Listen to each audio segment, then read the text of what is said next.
Eto Naiinit na. naiyak ako eh kasi may kinikwento tong si partner dito. Ano nga yun bro? Merong Okay. tungkol sa Ito yung pamilya take to. two. Pamilya. Ito yung part 2. Sa So, napunta na rin naman tayo ng pamilya, no? Usapang pamilya. So, kung ikaw may pamilya, saludo ko sa mga may pamilya. Dahil naalagaan kayo ng mabuti. At hanggang sa lumaki kayo, hanggang sa nandyan pa rin sila hanggang ngayon sila. Ibig sabihin, partner, yung mga anak na kinakongratulate natin yung mga anak na hanggang ngayon is inaalagaan na magulang, tama ba? Yun ba yung gusto mong ba? Oo, inaalagaan pa rin sila ng mga magulang nila. Or sinusuportahan. Sinusuportahan nila. I-reset ko ito. Nagmamahalan pa rin sila. So, nandyan pa rin sila, kaagapay pa rin nila. Kahit na mayroon na silang mga asawa, may mga separate na sila, nandyan pa rin sila. Yun nga, ang punto ni partner ko dito is yung parents hanggang sa tumanda kayo nandoon sila. As much as possible, kung ano yung kaya nilang gagawin nila para sa iyo. Yung tulong na kaya nila ibibigay nila sa iyo. But naiyak na kagad ako eh. Madrama to partner eh.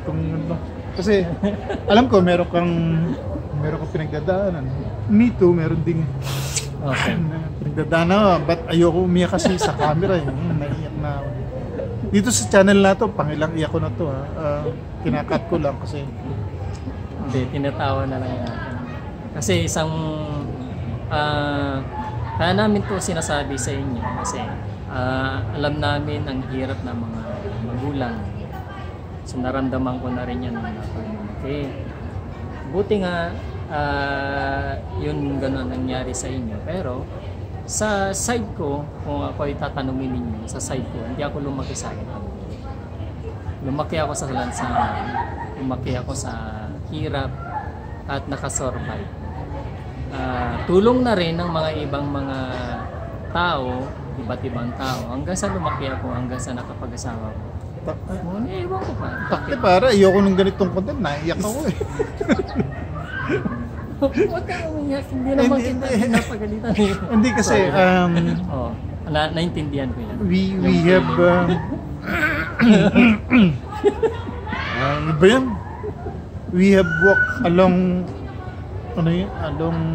path already. And yung dinaanan namin, kung hindi bako-bako, magraba, kung hindi magraba, maraming basag na bote na talaga masasaktan ka. So in life, ang short nun is ang daming problema dun sa dinaanan namin. Ganun na naman yun. Tutuloy ko nga lang Sige ka na. Dito mo na ako, iyak mo na ako. Iyak ako. Tutuloy ko nga lang So, pasensya na kayo naiiyak yung kasama ko. Ayak ako eh.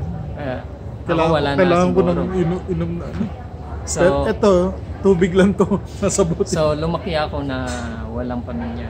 So, ang isang inaasahan ko lang ay mga asawa't ko anak nung nagkaroon ako ng pamilya. Ngunit siguro ganito na lang talaga yung bagay na situation ng buhay or destination or destiny ng buhay ko.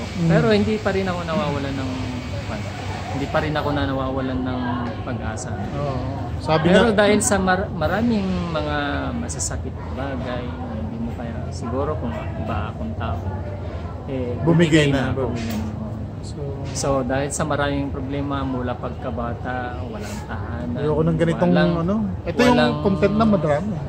Walang pagkain, taong lansangan, pero nakahanap ako ng mga kaibigan.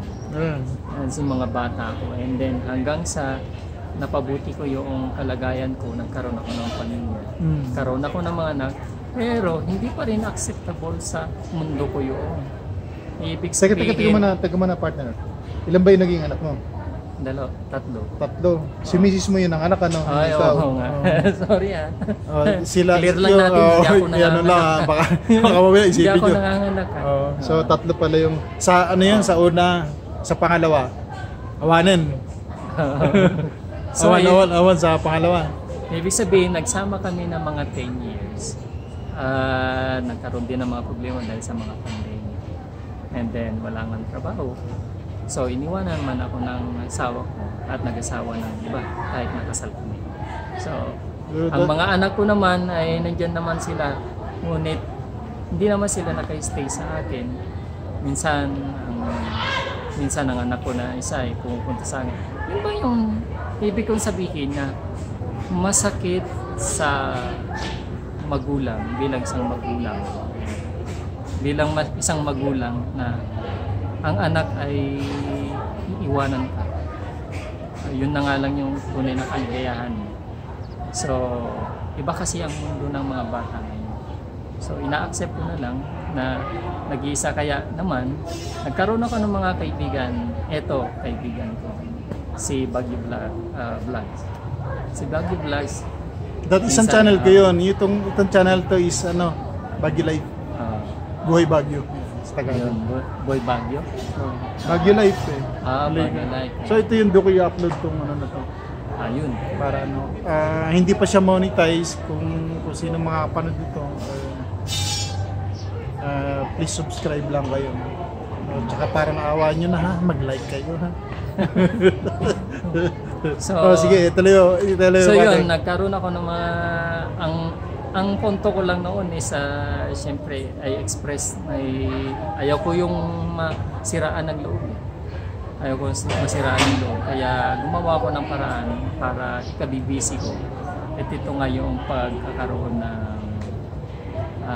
opportunity sa media, sa vlogging, and then sa YouTube, and then Facebook. And then natutuwa naman ako dahil sa na-express ko yung nakakalimutan ko yung mga problema, and then nakakalimutan ko yung mga pasan-pasan. Huwag mo lang kalimutan yung utang mo, pre ha. Partner ha, yung utang mo, huwag mo kakalimutan yun. Kalimutan yun. Yun lang muna. Stay tuned again, baka meron pa kaming additional content. So yun, for the last, yun na yun. Kaya nga masaya ako dito sa mga kaibigan. Yun yung buhay niya, kinuwento niya. Ako, ayoko yung kwento yung buhay ko. Talagang iiyak ako. Buhay Baguio Life. And BTNYC channel sa Facebook tsaka sa